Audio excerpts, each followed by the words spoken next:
మట్టి మాత్రం మొత్తం బాగా నలిగిపోద్ది. మట్టి కొద్ది పెద్ద కూడా ఉండదు ఇక.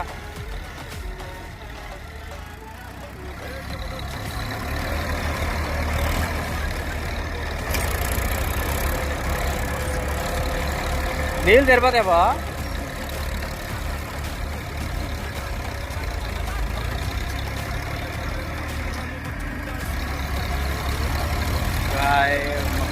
మట్టి అయిపోవాలని చెప్పే ఫస్ట్ చెప్పాను. ఫస్ట్ దాంట్లో చెప్పాను.